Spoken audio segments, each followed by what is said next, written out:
Hey, what's going on, everybody? Justin here at Trumful Reads, and in this video I'm going to be doing the Still a Booktube Newbie tag. Basically because at Booktube I'm still a scrub and need to, get good. I mean, how many chances am I going to have to break out the shirt for Booktube stuff? You know what I mean? If you play Dark Souls, you'll probably get it.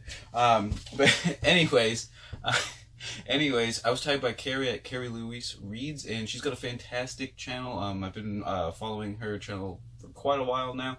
I just think it's really great. You guys should definitely go check it out. I'll leave a link to her channel down below. I'm going to be leaving links to every channel that I mentioned as well, because there might be a few quite a few towards the end. I'll leave all their links down below as well. So let's just get started. Question number 1: why do you still consider yourself a Booktube newbie? A couple reasons. One, I've been doing it for literally like 1 year now. I can't remember if it was like January 3rd or 4th or something. I don't know. Anyway, so it's basically been a year, or technically a little bit less than a year. I still got tons to figure out and learn to do better and stuff like that. But secondly, I feel like I don't vary my content enough. That's like kind of my biggest things. I need to figure out ways to do stuff differently, or I don't know, things like that. So that's why I kind of consider myself a newbie, because I'm still taking the baby steps, even though it's been a year.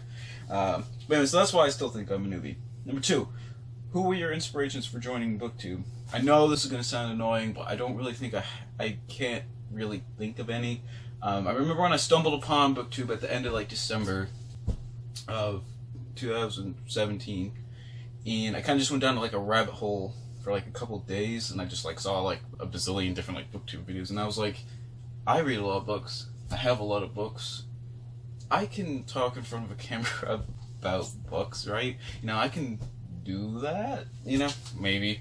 Well, tried it, and basically that's how my channel basically got started.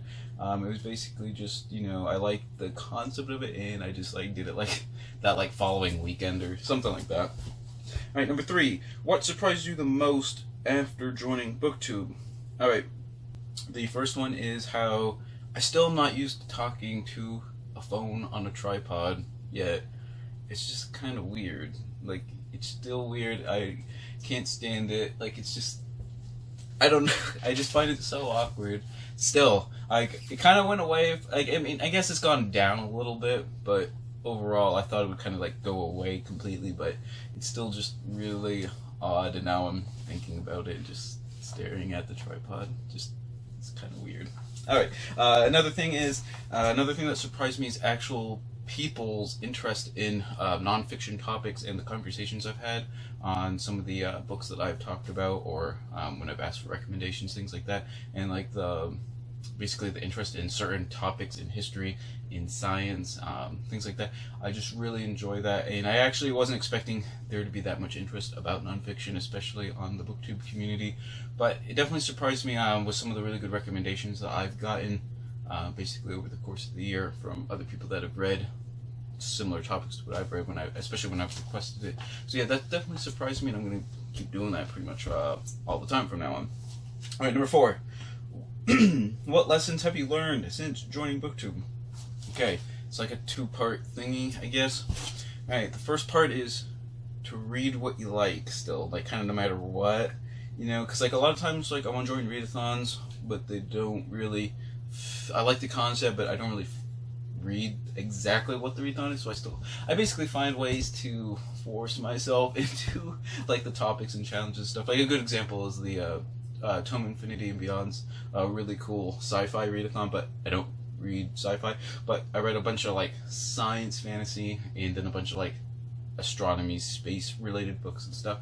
So it's still kind of, but it's reading what I like to read, so it keeps it fun, and I keep doing it. So I haven't really encountered any reader burnout, any reading slumps, anything like that, because I basically just read what I already want to read.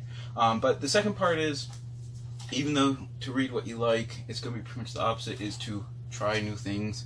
I know that pretty much makes no sense, to read what you like, but then also try new things. But I will say, for example, before last year, I hardly ever read science every now and then I'd read like a little bit of science, but now I can say nature writing and life sciences and like nature exploration, things like that, is like probably my second favorite genre now, just beneath history.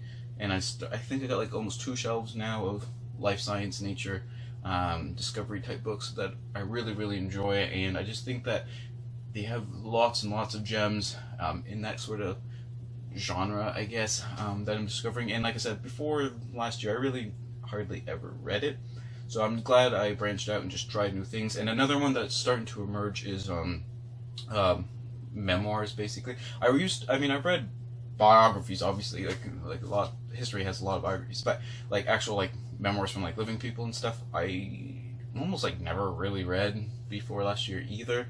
But I read I think 3 or 4, and I really, really enjoyed them.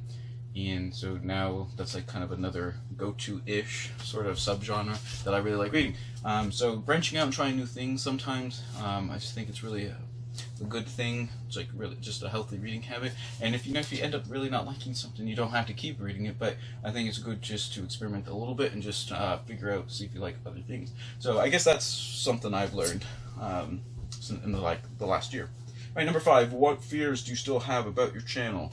The biggest fear, as you might be able to guess, considering the past, 2 months, November, December, consistency, because I did really good like when I first started, I did pretty good, and then I think like March, April, I went like a month without uploading anything, and I can't even really remember why, because I was still reading. Like I said, I never really stopped reading, I just stopped making videos. Don't really have a reason. Then I did really good until like November, or end of October, somewhere around there. And then I think I did 5 videos in November. I think I did 1 video in December and 4 in November. So, consistency definitely helps a lot, I think, with just the channel retention and stuff like that. But also, it's just harder to get back into it once you stop for that long. So I think staying consistent is kind of like a not hidden, like a subconscious goal I'm going to try and keep, I guess, when I'm kind of nervous that I keep doing the thing where I just kind of like stop for like a month, and I don't really have like good reasons why. It just sort of stops, and then it gets harder to start it back up again. All right, number 6. What kind of content would you like to create that you haven't yet? In particular, like a particular thing would be a library tour, because you only see like these like 6 or 7 shelves pretty much in every video. I mean, I change it around a little bit, but like you can't probably see this, and then there's 1, 2, 3 more below, because there's 7 altogether. Then there's kind of like that middle section sometimes you see on the thumbnail, and then there's a whole other wall that I've like never shown, or I might have shown like once. But yeah, so that's a really particular one. But in a more general sense, I want to try doing more creative stuff, because I honestly think I'm like one of the most boring booktubers ever, or at least like plain. If that makes any sense. I don't do any like skits. I don't do comedy. Don't do different stuff. And I'm just like nervous to try it. And I've tried it a couple times, and I just like when I like rewatch it, when I'm like editing it, I'm just like no, and just like delete it because I can't handle it, like the cringe basically. So I want to try and branch out and do more creative stuff, or figure out a way to do creative stuff. That's what I would like to do, to change up my content a little bit, but still not quite sure how to go about that. All right, number 7. Who have been some of the greatest supporters of your channel? All right, in particular, I picked 3 that I thought have supported me for quite a while now. We've got Justin at Ghost Reader. He's got a great channel as well. Definitely check him out. And in particular, especially not just on comments, but in like on Twitter and stuff, they always cheer me up when they mention me. Is Katie at Sea of Tomes and Lisa at Red Queen Books, I believe now. Just that always like gives me a little pickup sometimes, especially like I said, the past like 2 months when I haven't really been putting out too many, as in 0 almost. So that definitely, I don't know. It was always like a pick me up type thing. Helped encourage me to get to this point where I'm doing videos again. So yeah, definitely check out those 3 channels. I'll leave their links down below for that.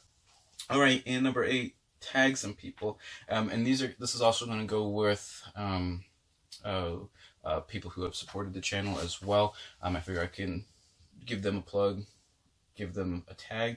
And also, like I said, they've definitely, especially in regards to comments and having conversations and recommendations and just general thoughts and things, these three booktubers have really been a great help in that aspect. And we have Cara at Wilde Book Garden, we have Elena Makridina, and we have Jena at Bibliofilth. I think all three of them also have really great channels. I'm going to leave their links down below as well.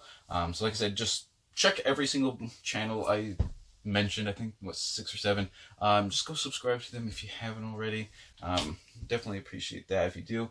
And always remember, whatever you guys end up reading, always remember, read victoriously. Not sure why I said remember twice. I think I do that in a lot of videos, but, you know.